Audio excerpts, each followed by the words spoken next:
क्या भारत वाकई 5 trillion dollar की इकोनॉमी बनने के करीब है या नए आंकड़ों ने हकीकत बदल दी है?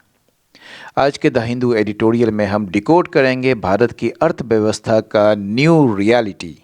ये आप देख रहे हैं, इसके जो हेडलाइन है न्यू रियलिटी यानी कि नया सच।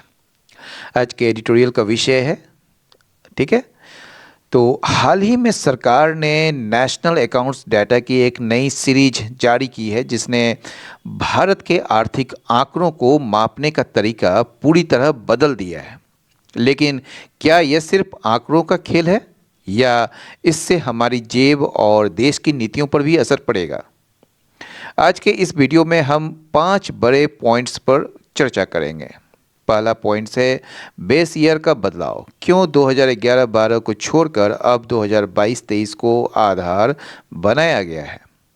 डबल डिफ्लेटर और जीएसटी का क्या जादू है, यानी कि डेटा को और सटीक बनाने के लिए कौन सी नई तकनीकों का इस्तेमाल हुआ है? इकोनॉमी का नया साइज, यानी कि आखिर क्यों हमारे जीडीपी का आकार उम्मीद से 3.3% छोटा हो गया है?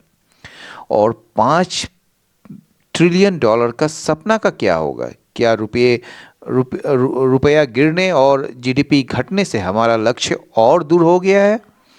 और जो लास्ट जो पॉइंट है वो है फिस्कल टारगेट्स। सरकार के लिए अपना घाटा कम करना अब कितना चुनौतीपूर्ण होगा?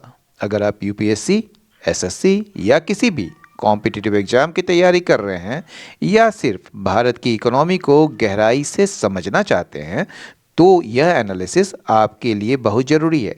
बिना एक भी शब्द छोड़े चलिए शुरू करते हैं आज की लाइन बाय लाइन एनालिसिस।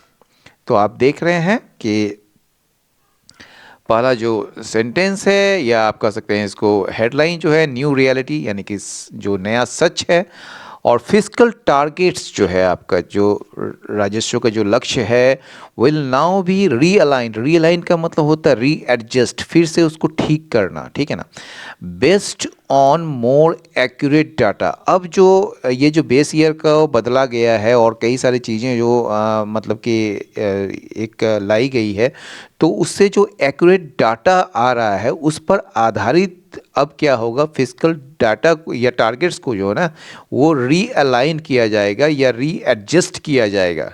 अब चलिए, the release of the new series of national accounts data, ये जो जारी किया गया है नया सीरीज, किस चीज़ का? नेशनल अकाउंट्स डाटा का जो नया सीरीज का जो रिलीज़ हुआ है वो अपने आप में इसका जो वर्ब है इज़ हार्टनिंग इम्प्रूवमेंट्स है, ठीक है ना। एक बड़ा खुश कर देने वाला, एक बड़ा अच्छा इम्प्रूवमेंट है इंडिया का की इकोनॉमिक स्टेटिस्टिक्स के लिए। जो प्रमुख जो आर्थिक जो आंकड़े हैं उसके लिए एक बड़ा ही बेहतरीन इम्प्रूवमेंट्स है। बट द डाटा, लेकिन ये जो डेटा है ना वो हाइलाइट्स करती है, उजागर करती है या सामने लाती है सम एस्पेक्ट्स, कुछ पहलुओं को दैट मेरिट पॉलिसी अटेंशन, जिसमें जो है नीतिगत ध्यान देने की ज़रूरत है, यानी कि सरकार को नीति के माध्यम से उसमें काम करने की ज़रूरत है, ठीक है। आगे बढ़ते हैं, द न्यू सीरीज अपडेट्स। ये जो न्यू सीरीज का जो अपडेट्स हुआ है ना, ठीक है ना, अपडेट्स तो समझते ही हैं। तो न्यू सीरीज का जो अपडेट्स हुआ है, ये मतलब न्यू सीरीज जो है ना ये अपडेट्स करता है किस चीज़ को? The base year of India's gross domestic product and gross value added data, ठीक है ना। यानी कि ये जो नया सीरीज जो आ रहा है वो अपडेट्स यहाँ वर्ब है, तो अपडेट करती है किस चीज़ को? बेस ईयर को इंडिया के जीडीपी और इंडिया के ग्रॉस वैल्यू एडेड डाटा को ये अपडेट करके कहाँ ले जाती है? 2022-23 का इसका बेस ईयर बन जाता है फ्रॉम द अर्लियर 2011-12, यानी कि पहले कितना था? 2011-12 का। तो बेस ईयर वो होता क्या है आप पहले ये जान लीजिए। कल्पना कीजिए कि आप अपनी आज की कमाई की तुलना करना चाहते हैं। अगर आप अपनी आज की सैलरी की तुलना 2011 की कीमतों से करेंगे तो वो सही तस्वीर नहीं दिखाएगा, क्योंकि तब जो था वो दूध, मान लीजिए अगर दूध को ही ले लेते हैं तो 20 रुपये लीटर था और आज है वो 60 रुपये लीटर। इकोनॉमी में बेस ईयर एक ऐसा बेंचमार्क साल होता है जिसकी कीमतों से हम आज के उत्पादन की तुलना करते हैं ताकि हमें असली ग्रोथ पता चले, न कि सिर्फ बढ़ी हुई महंगाई। ये समझ गए हैं बेस ईयर क्या होता है। अब क्या है 2011-12 से जो है अब क्या कर दिया गया, 2022-23 का जो सफ़र है वो आप देखिए तो भारत जो है अब तक 2011-12 को आधार मानकर अपनी तरक्की नाप रहा था, है ना, कि कितना वो तरक्की किया है तो वो उसको आधार मानता था। लेकिन 2011 और 2022 के बीच भारत बहुत बदल गया है। डिजिटल पेमेंट आ गया, नए तरह के स्टार्टअप आ गए और लोगों के खर्च करने का तरीका बदल गया। इसलिए पुराना जो साल था यानी 2011-12 को छोड़कर नए साल यानी कि 2022-23 जो है उसको आधार बनाना जरूरी था ताकि आज की हकीकत देखें। ठीक है, अब जो है जीडीपी और जीवीए यानी कि ग्रॉस डोमेस्टिक प्रोडक्ट और ग्रॉस वैल्यू एडेड डाटा भी समझ लीजिए। तो जीडीपी जो है वो क्या है, देश की सीमा के भीतर या अंदर पैदा होने वाली सभी चीज़ों और सेवाओं की जो कुल कीमत होती है वो है जीडीपी। यह बताता है कि देश कितना बड़ा है।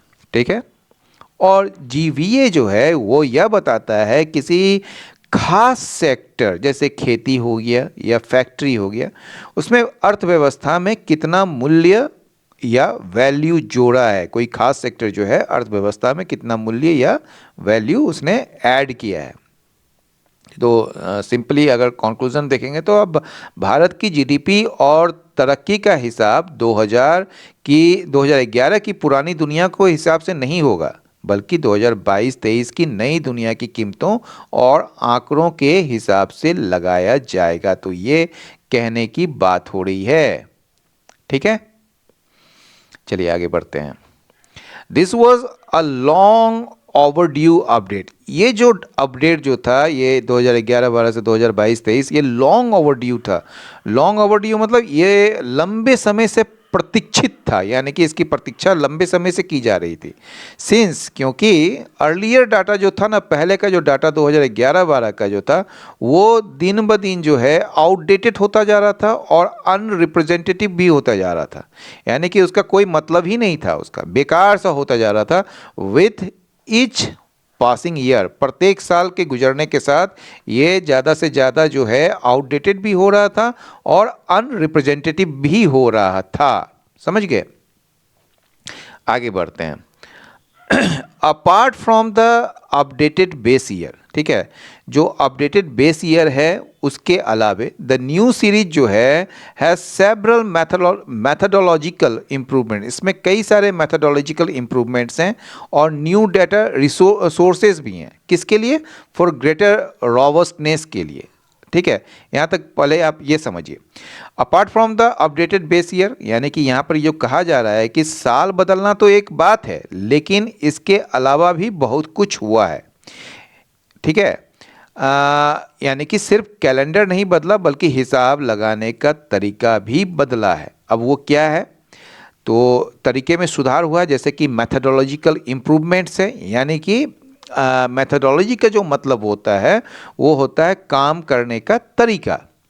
पहले जीडीपी गिनने के लिए जिन गणितीय फॉर्मूला यानी कि मैथमेटिकल फॉर्मूलाज का इस्तेमाल होता था उन्हें अब और आधुनिक और सटीक बनाया गया। जैसे जैसे दुनिया बदलती है पुराने फॉर्मूले गलत नतीजे देने लगते हैं, इसलिए उन्हें सुधारना यानी कि इम्प्रूवमेंट करना जरूरी था।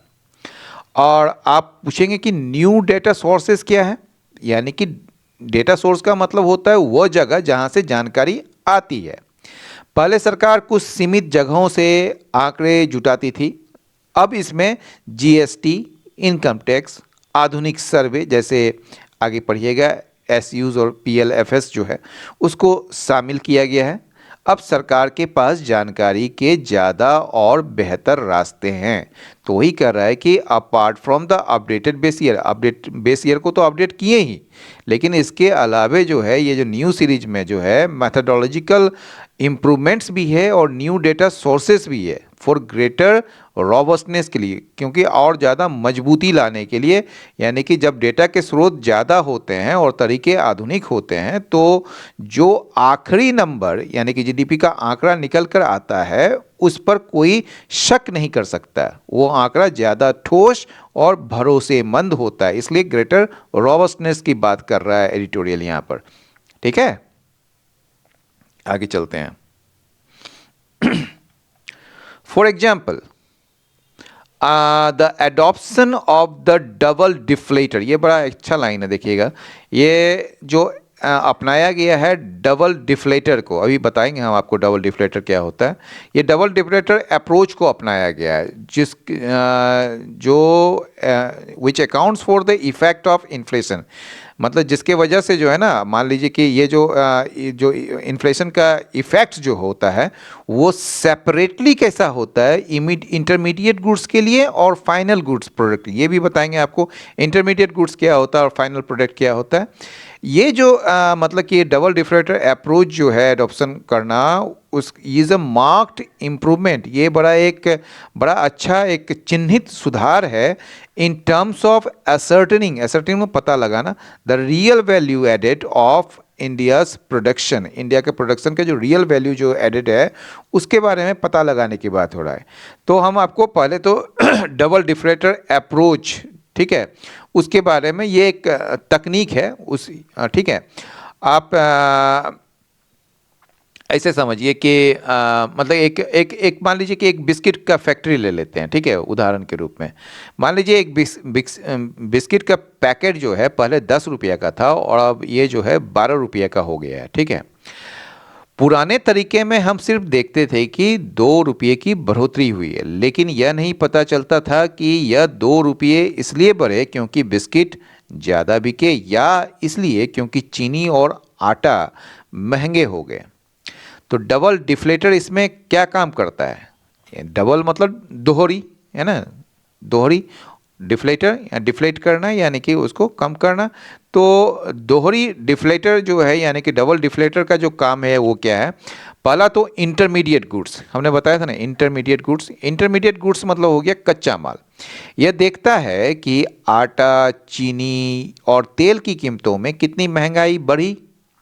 और दूसरा जो है फाइनल प्रोडक्ट जो कि बिस्कुट हो गया, ठीक है ना, ये देखता है कि बिस्किट के पैकेट की कीमत कितनी बढ़ी, ठीक है। तो फायदा क्या होता है इसमें? जब हम तैयार माल की कीमत में से कच्चे माल की महंगाई को अलग से घटा देते हैं तो हमें रियल वैल्यू एडेड यानी कि असली मूल्य वृद्धि पता चल जाती है। इससे पता चलता है कि फैक्ट्री ने वास्तव में कितनी तरक्की की है, न कि सिर्फ महंगाई के वजह से आंकड़े बड़े दिख रहे हैं, ठीक है। और एसर्टेनिंग का जो मतलब होता है आपको बताए थे कि पता लगाना, इस, ठीक है, यानी कि किसी चीज़ को जांचना या पक्का करना। इस तरीके से भारत के जो उत्पादन की असली ताकत का सही पता लगाया जा सकता है। समझ गए? तो ये कहने की कोशिश हो रही है, समझ गए? इसमें समझाने का ज़्यादा है, इंग्लिश का जो उतना मतलब कि टफ नहीं है इसका लैंग्वेज, लेकिन जो इसके अंदर जो छिपा हुआ चीज़ है वो समझाना बहुत ज़रूरी है। Similarly, the new series allocates multi-sector company output proportionately, improving sectoral data accuracy। कह रहा है कि उसी तरह, ठीक है ना, उसी तरह जो है, मतलब अब देखिए ये क्या है कि जो प्रॉब्लम क्या थी, प्रॉब्लम ये थी कि मान लीजिए कि ना एक बहुत बड़ी कंपनी है, देखिए यहाँ पर इसको ना प्रोपोर्शनेटली कैसे ये किया। मल्टी सेक्टर कंपनी बहुत सारा हो सकता है, जैसे आप कह सकते हैं रिलायंस या टाटा कह सकते हैं। यह कंपनियां जो है केवल एक काम नहीं करती, ये तेल भी बेचती है, कपड़े भी बनाती है, टेलीकॉम भी चलाती है। पुराने तरीके में कई बार ऐसी कंपनियों के पूरे मुनाफे को किसी एक ही मुख्य सेक्टर में डाल दिया जाता था, जैसे मैन्युफैक्चरिंग में डाल दिया जाता था। इससे यह पता नहीं चलता था कि सर्विस सेक्टर में कितना काम हुआ है और फैक्ट्री में कितना। अब नया तरीका जो प्रोपोर्शनेटली है, यानी कि आनुपातिक रूप से, उसका मतलब है कि हिस्से के हिसाब से कितना हिस्सा किसका है। ठीक है। अब अगर कोई कंपनी 100 रुपया कमाती है और उसमें से 60 रुपये तेल से, 40 रुपये कपड़े से आए, तो डेटा में भी 60 एनर्जी सेक्टर में और 40 टेक्सटाइल सेक्टर में अलग अलग दिखाए जाएंगे। समझ गए। और सेक्टरल डाटा एक्यूरेसी जो होता है, यानी कि जो सटीकता जो होता है, जब हर सेक्टर का हिस्सा अलग और सही तरीके से बांटा यानी कि एलोकेट किया जाएगा, तो हर क्षेत्र या सेक्टर का डेटा एकदम सटीक होगा। सरकार को पता होगा कि असली ग्रोथ खेती से आ रही है या फिर फैक्ट्री से या फिर सर्विस से। समझ रहे हैं। तो वही बोल रहा है कि इसी तरह जो है नया सीरीज जो है वो एलोकेट करती है मल्टी सेक्टर कंपनी, जैसे कि रिलायंस टाटा इस टाइप के जो हो गए हैं, आउटपुट को प्रोपोर्शनेटली आनुपातिक रूप से, और इससे जो है ना सेक्टरल डाटा एक्यूरेसी को और ज़्यादा इम्प्रूव किया जा सकता है, जिससे कि सरकार को पता होगा कि असली ग्रोथ कहाँ से एक्चुअल में आ रहा है। The data on house hold का मतलब होता है परिवार कह लीजिए एक तरीके से, या जो आम लोग कहिए उसको। तो ये जो डेटा है हाउस होल्ड्स पर, ठीक है, विल नाउ बी ऑब्टेन, ये प्राप्त होगा कहाँ से, from the annual survey of unincorporated sector enterprise, जिसको हमने कहा था ना, ASUSE and periodic labour force survey, that is PLFS, on an annual basis. ठीक है। Instead of relying on extrapolation मतलब जो आप अंदाज़ा लगाते हैं ना, ठीक है ना, तो उस पर भरोसा या निर्भर करने के बजाय आप जो है ना एनुअल बेसिस पर जो है इसका मतलब इस चीज़ का इस्तेमाल करके आप डेटा मतलब कि निकाल सकते हैं। ठीक है। As was done in the 2011-12 series, जैसे कि एक्स्ट्रापोलेशन के थ्रू हम लोग किया करते थे 2011-12 की सीरीज में। आप इसको ऐसे समझिए। तो एक्स्ट्रापोलेशन का मतलब आपने समझा कि ये जो है अंदाज़ा लगाना, जैसे कि पुराना जो 2011-12 वाला सिस्टम में जो है सरकार हर साल सर्वे नहीं करती थी। मान लीजिए कि 5 साल पहले एक सर्वे करते थे और फिर हर साल उसी पुराने डाटा के आधार पर अंदाज़ा यानी कि एक्स्ट्रापोलेट करते थे कि अगर तब इतनी कमाई थी तो आज इतनी होगी। ये एक अंदाज़ा था, ये अक्सर गलत साबित होता था। नया तरीका क्या है, रियल सर्विस। ठीक है ना। वो क्या है आपका कि अब सरकार अंदाजों पर निर्भर नहीं रहेगी, अब दो मुख्य सर्वे का सहारा लिया गया है, that is the real service. एक तो आपको बताएं कि ये जो है annual survey of unincorporated sector enterprises, और दूसरा है पेरियोडिक लेबर फोर्स सर्वे। ठीक है ना। यानी कि एसयूज जो होता है यह उन छोटे बिजनेस का सर्वे है जो बड़ी कंपनियों के तौर पर रजिस्टर्ड नहीं है, जैसे छोटी दुकानें या वर्कशॉप। ठीक है। और PLFS जो होता है यह नौकरियों और बेरोजगारी का डेटा देने वाला सर्वे है। ठीक है। तो ये दोनों जो सर्वे है जो कि एक्चुअल रियल सर्वे है, उसके आधार पर या उसके थ्रू जो है, इस सर्वे के थ्रू जो है हम हाउस होल्ड्स पर जो डाटा है ना उसको प्राप्त कर सकते हैं या प्राप्त होगा हमें। ठीक है। एनुअल बेसिस पर, इसके बजाय कि हम एक्स्ट्रापोलेशन पर निर्भर करें, रिलाइंग मतलब निर्भर करना अंदाजे पर, जैसे कि किया जाता था 2011-12 की सीरीज में। समझ गए बात को। और ध्यान से सुनिएगा इसको, नहीं तो दिमाग से निकल जाएगा। केवल आपको अंग्रेजी ही नहीं समझना है, इसमें जो मेन चीज़ कहा जा रहा है वो चीज़ समझना है आपको। ठीक है। Notably the goods and services tax data, a gold mine of consumer data, will be used in the new series. ठीक है ना। अब जो बताया जा रहा है कि नोटेबली तो मतलब ध्यान देने योग्य जो बात है वो क्या है, मतलब GDP की गणना के लिए GST के आंकड़ों का तो इस्तेमाल करेगी ही करेगी सरकार। ठीक है ना। तो ये जो goods and service tax data जो है, मान लीजिए कि GST जो है ना इसको कहा गया है gold mine of consumer data. ठीक है ना। GST यानी कि goods and services tax data को जो है ना, इसको एडिटोरियल कह रहा है कि गोल्ड माइन है, एक खजाना है कंज्यूमर डाटा का। ठीक है ना। तो ये जो जीएसटी डाटा को है ना, गोल्ड माइन मतलब होता है स्वर्ण भंडार या खजाना कहा है, ठीक है। ऐसा इसलिए क्योंकि जब भी कोई व्यक्ति कुछ खरीदता है, चाहे वो मोबाइल हो या कार, या कोई दुकानदार सामान बेचता है, तो उसका रिकॉर्ड जीएसटी सिस्टम में दर्ज हो जाता है। तो डेटा का डेटा पूरा मिल गया उसको। अब दूसरा क्या है, कंज्यूमर डाटा, है ना। जो कंज्यूमर डाटा होता है वो जीएसटी से यह मतलब कि जीएसटी से यह पता चलता है कि लोग किन चीज़ों पर कितना पैसा खर्च कर रहे हैं। यह जानकारी अर्थव्यवस्था की असली सेहत बताने के लिए बहुत ही ज़्यादा कीमती है।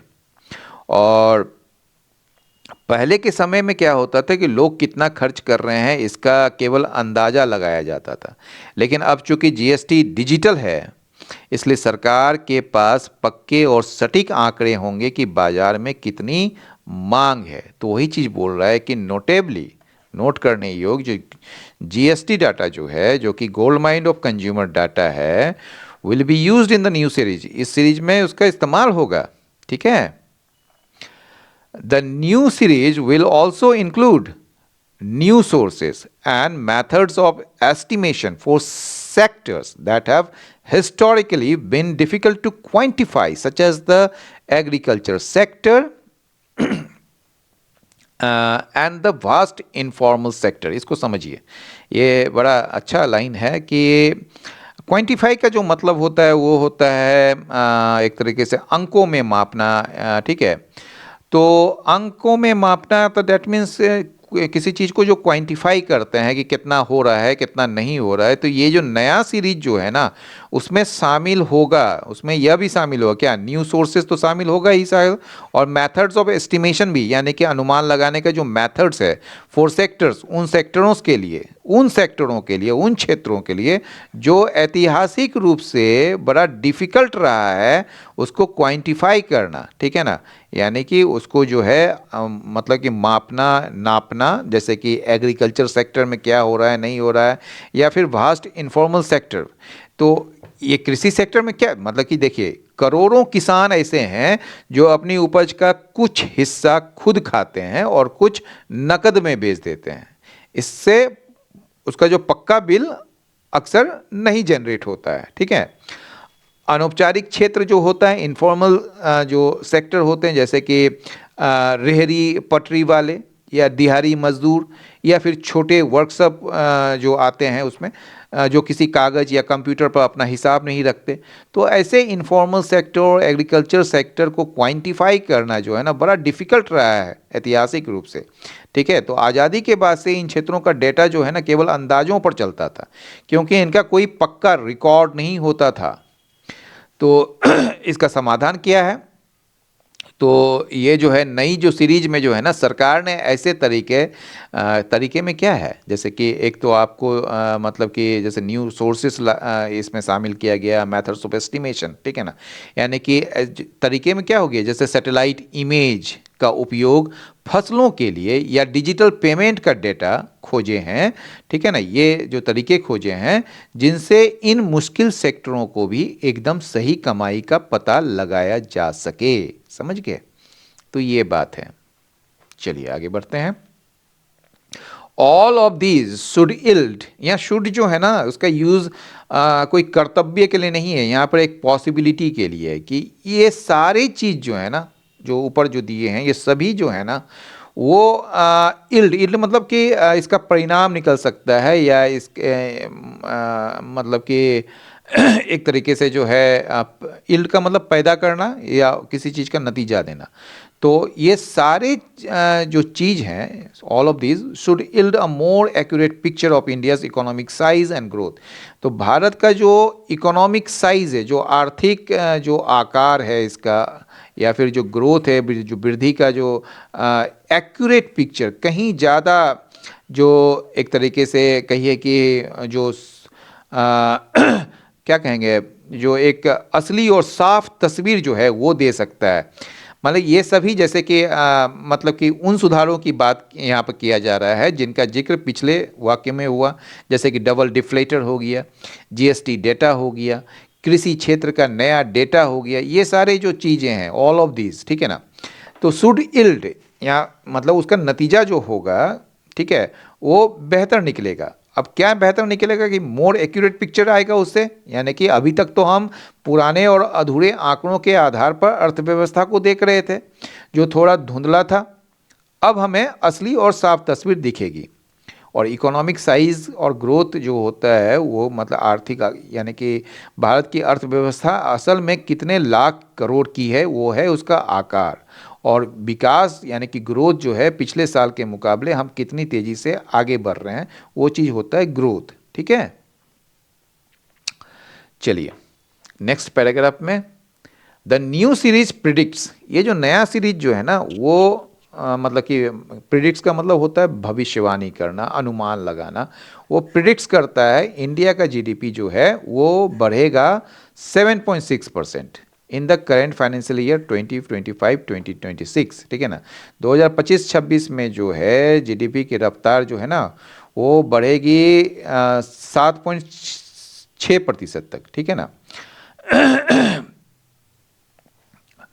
और विच इज़ फास्टर, जो बताया जा रहा है, जो उसकी जो रफ्तार है वो कहीं ज़्यादा है 7.4% से, जो कि प्रिडिक्ट किया गया था विच वॉज, यहाँ पर छुपा हुआ है, which was predicted for the year in the old series, जो इस साल के लिए ओल्ड सीरीज में 2011-12 का जो सीरीज था उसमें जो है 7.4% प्रिडिक्ट किया गया था।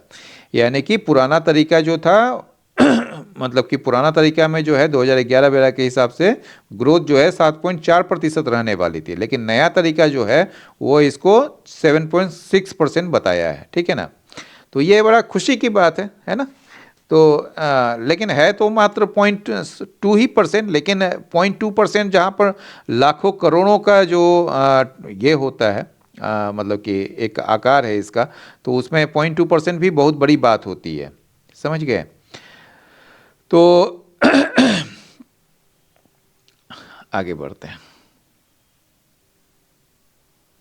While the rate might bring cheer, कह रहा है कि ये जो है रेट जो है, ये जो दर है 7.6% का, ये खुशी ला सकता है ना, ये खुशी ला सकता है या दे सकता है, लेकिन जो new absolute size of the economy जो है ना इज समवट सॉवरिंग, ये कहीं ना कहीं एक सॉवरिंग है। सॉवरिंग मतलब गंभीर कर देने वाला, जरा थोड़ा सा चिंताजनक वाली बात है। यानी कि कह रहा है कि ये जैसे कि 7.6% का जो ग्रोथ है बड़ा सुनने में अच्छा लगता है और खुशी भी मिल सकती है, क्योंकि ऐसा लगता है कि हम बहुत तेज़ी से आगे बढ़ रहे हैं। लेकिन जो एब्सोल्यूट साइज है यानी कि कुल वास्तविक आकार, एब्सोल्यूट साइज का मतलब क्या होता है, उसका मतलब होता है कुल जमा पूंजी या कुल कीमत। ठीक है, मान लीजिए उदाहरण के लिए आप देखते हैं कि अगर आपकी सैलरी बढ़ने की रफ्तार 10% है तो ये अच्छी बात है,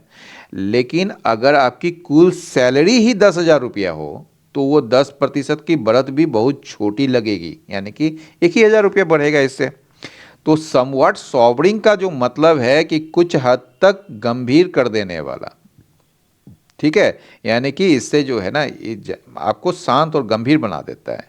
मतलब इसमें कहना यह चाह रहा है कि भले ही हम तेजी से बढ़ रहे हैं, लेकिन नई गणना के हिसाब से हमारी पूरी इकोनॉमी का कुल साइज उम्मीद से कम निकला है। ये एक कड़वा सच है जो उत्साह को थोड़ा कम कर देता है कि नहीं। चलिए आगे का लाइन क्या है, the new series PACS, PACS का मतलब तय करना। ठीक है ना, जो नया सीरीज जो है ना वो तय करता है इंडिया का इकोनॉमी को एट 345.747 लाख करोड़ में इन 2025-26 में, विच इज़ अबाउट, जो कि 3.3% कम है then what was predicted based on the old series. Old series में जो प्रिडिक्ट किया गया था, ओल्ड सीरीज के आधार पर अगर देखेंगे तो जो उसमें प्रिडिक्ट किया गया था उसके तुलना में देखिएगा तो ये 3.3% कम है, ये कहने की बात हो रही है। और पैक्स का जो मतलब होता है तय करना, मान लीजिए कि जो भारत की इकोनॉमी की जो निश्चित कीमत जो है वो तय करता है। यानी new series PACS India's economy eight 45.47%, ठीक है ना, परसेंट नहीं, 47 लाख करोड़ इन 2025-26, ठीक है। लेकिन ये भी कह रहा है कि जो सबसे बड़ी इसमें जो इस लाइन में जो खबर है वो निकल के आती है कि पुराने 2011-12 वाले तरीके से जो अनुमान लगाया गया था उसके मुकाबले हमारी इकोनॉमी जो है अब 3.3% कम निकली है। मतलब ऐसे समझिए कि मान लीजिए कि आपके पास 100 रुपये थे या हैं, लेकिन जब आपने नए और सही तरीके से गिनना चालू किया तो पता चला कि आपके पास केवल 96 रुपये 70 पैसे ही है। यानी कि रफ्तार तो अच्छी है लेकिन आपकी कुल जमा पूंजी उम्मीद से कम है, ठीक है। तो ये कहने की बात हो रही है। आगे बढ़ते हैं। The size of the economy in both 2023, 2024 and 2024-25 was also revised downward। इसको भी डाउनवर्ड कर दिया गया बाय 3.8% ईच। यानी कि ये जो इकोनॉमी का जो साइज है ना, दोनों 2023-24 में भी और 2024-25 में भी, ठीक है, दोनों वर्षों में जो है ना क्या किया है कि मतलब कि फिर से इसको चेक किया गया और इसको चेक करके जो है इसको रिवाइज करके संशोधित करके इसको डाउनवर्ड करके जो है 3.8% कर दिया गया है। मतलब कि पहले के जो अनुमान था उससे 3.8% कम कर दिया गया है, ठीक है, 2023-24 में भी और 2024-25 में भी, ठीक है। मतलब कि ऐसा समझिए कि अगर पुरानी रिपोर्ट में आपकी कंपनी का टर्नओवर 100 करोड़ दिखाया गया था तो नई और सटीक जांच के बाद उसे सुधार कर 96.2 करोड़ कर दिया गया। यानी कि इतना का कमी हो गई, ठीक है ना। यानी हम जितना बड़ा खुद को समझ रहे थे हम उससे थोड़े छोटे निकले। समझ गए बात को? चलिए, along with the depreciation of the, depreciation का मतलब होता है नीचे गिरना, मतलब कि उसका गिरावट आना, appreciation मतलब बढ़ना, ठीक है ना। तो along with the depreciation of the rupee, यानी कि रुपया का जो गिरने के साथ साथ, this has meant, इसका जो मतलब है that India is currently a 3.8 trillion dollar economy with the 5 trillion dollar target moving further away. कहने का जो मतलब है कि ये जो डेप्रिसिएशन हुआ है डॉलर के मुकाबले, जो रुपया का जो कमज़ोर जो होना हुआ है, यानी कि जब रुपया गिरता है तो डॉलर में हमारी इकोनॉमी की वैल्यू कम दिखने लगती है। ये चीज़ पता है ना आपको कि हम जब भी ये करते हैं तो डॉलर के ही मुकाबले में ये देखते हैं। तो इसका डबल मार क्या है, यानी कि भारत की इकोनॉमी के साथ अभी दो चीज़ हो गई है। जो गणना का तरीका वो बदल गया, यानी कि जो मेथड है वो तरीका बदल गया, जिससे इकोनॉमी का साइज जो है वो 3.8% कम हो गया, जैसा कि पिछले वाक्य में देखा आपने। और डॉलर के मुकाबले दूसरा जो है वो रुपया भी कमज़ोर हो गया, ठीक है। तो इन दोनों कारणों से भारत अब 4 ट्रिलियन के, मतलब 4 ट्रिलियन डॉलर के करीब पहुंचने के बजाय 3.8 ट्रिलियन पर ही खड़ा है, ठीक है ना। ये जो है वर्तमान में ये 3.8 ट्रिलियन इकोनॉमी ही है और ये कह रहा है कि अब जो है भारत सरकार का जो लक्ष्य था 5 ट्रिलियन डॉलर का जो टारगेट था वो और भी उससे दूर जा रहा है। यानी कि भारत सरकार का जो लक्ष्य कि हमारी इकोनॉमी जो है 5 ट्रिलियन की बन जाए, लेकिन जब हमारा आधार ही छोटा हो गया तो उस बड़े लक्ष्य तक पहुंचने के लिए अब हमें और भी ज़्यादा मेहनत और समय लगेगा। तो ये कहने की बात हो रही है, ठीक है। अ smaller economic size also means, अब मान लीजिए अगर छोटा इकोनॉमिक साइज हो गया आपका, मान लीजिए पहले जितना था अब 3.8, मतलब कि उसमें जो है कमी हो गई ना, 3.8% की कमी हुई।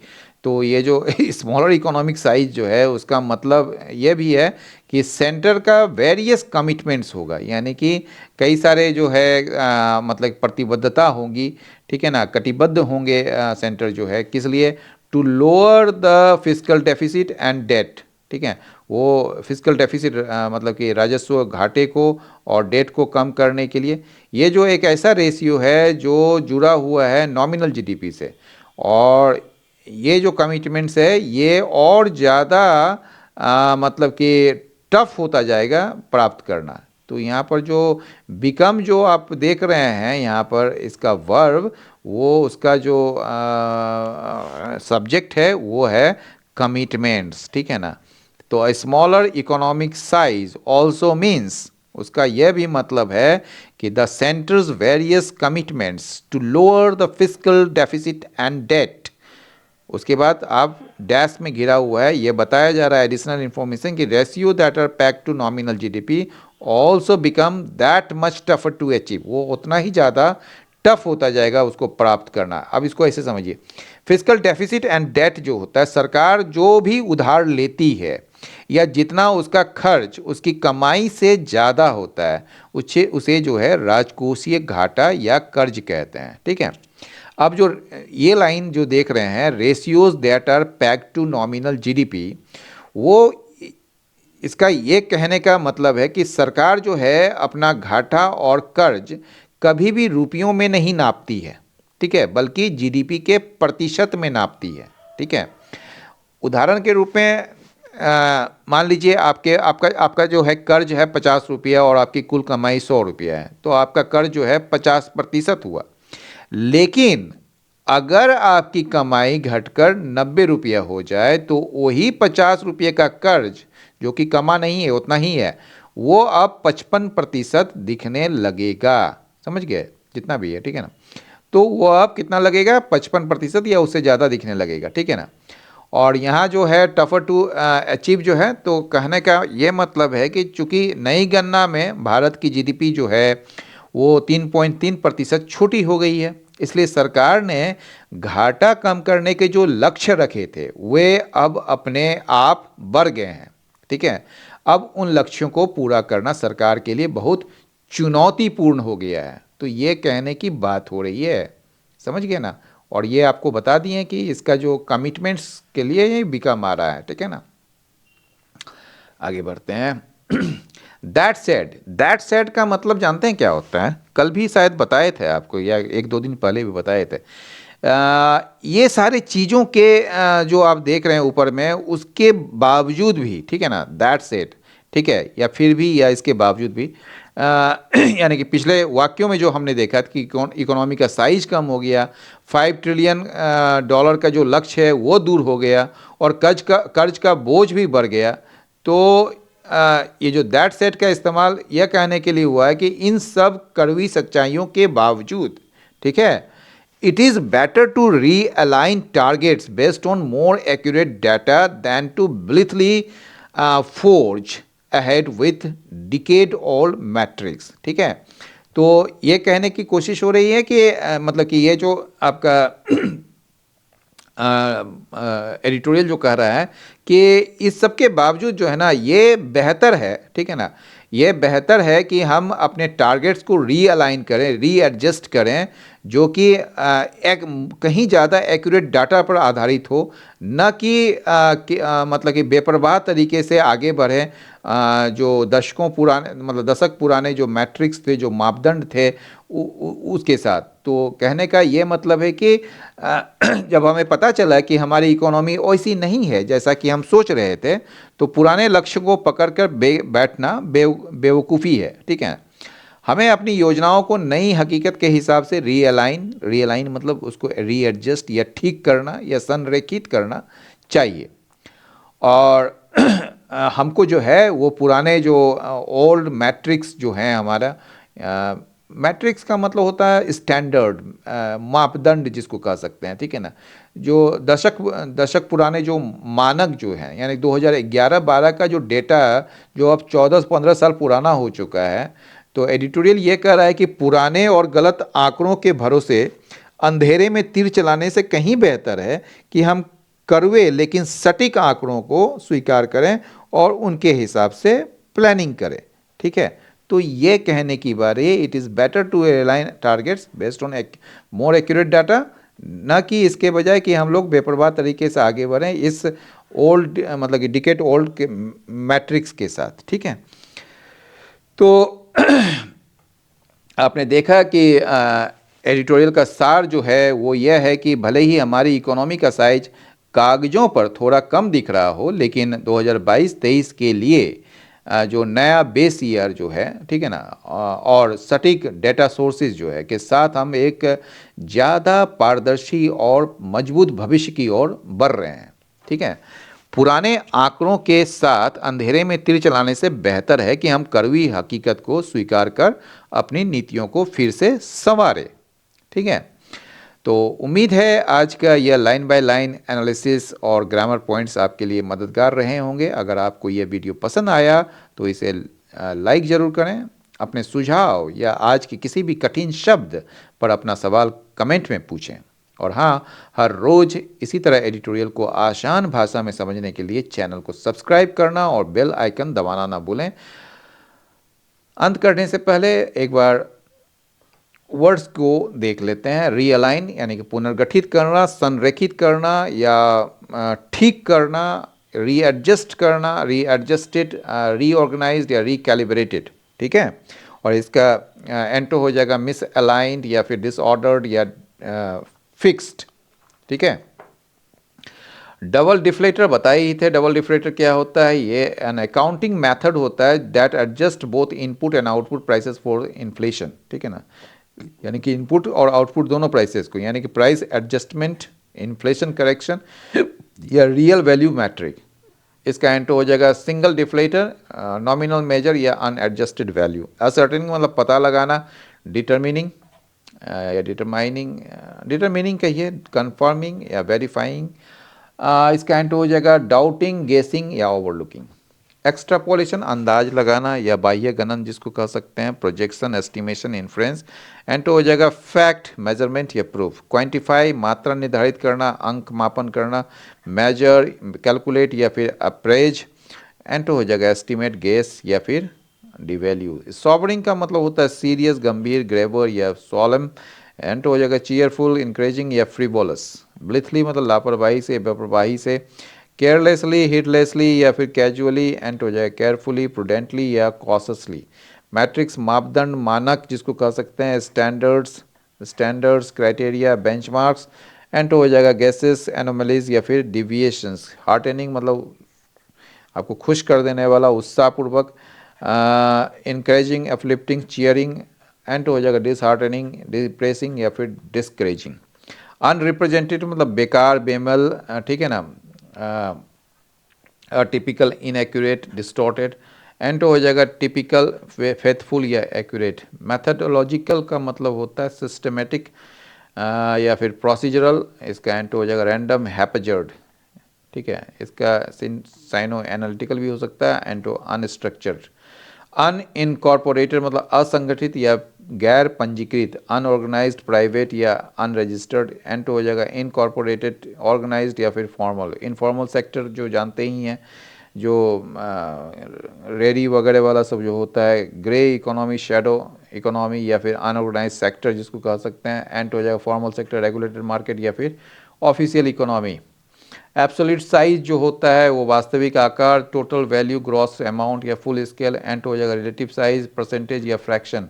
फोर्स एड मतलब तेजी से आगे बढ़ना, एडवांस, प्रोग्रेस या प्रोसीड। एंड हो जाएगा रिट्रीट, विथड्रॉ या फिर रिग्रेस। चलिए इडियम फ्रेज में आते हैं। लॉन्ग ओवरड्यू का मतलब लंबे समय से जो प्रतीक्षित है या पहले हो जाना चाहिए। The update to the GDP base year was long overdue, ठीक है ना, as the all data was from 2011। यानी कि आधार वर्ष में जो बदलाव जो है लंबे समय से लंबित था या प्रतीक्षित था, क्योंकि पुराना डाटा 2011 का था। मेरिट अटेंशन मतलब ध्यान देने योग्य। The rising inflation in the food sector, ये जो बढ़ता हुआ जो इन्फ्लेशन, महंगाई जो है ना, वो पॉलिसी अटेंशन इसमें ज़रूरत है, यानी कि नीतिगत ध्यान देने योग्य है। यानी कि सरकार को इसमें नीति के तहत यानी कि इसमें काम करने की ज़रूरत है, ठीक है। मूविंग फर्दर अवे मतलब दूर जाना लक्ष्य से, यानी कि with the current slow growth, ये जो वर्तमान में स्लो ग्रोथ के साथ 5 ट्रिलियन जो टारगेट है वो seems to be moving further away, ये लगता है कि और दूर होता जा रहा है, ठीक है ना। तो अगले वीडियो में फिर से मिलेंगे एक नए टॉपिक और नई सीख के साथ। तब तक के लिए पढ़ते रहिए, सीखते रहिए और आगे बढ़ते रहिए। जय हिंद।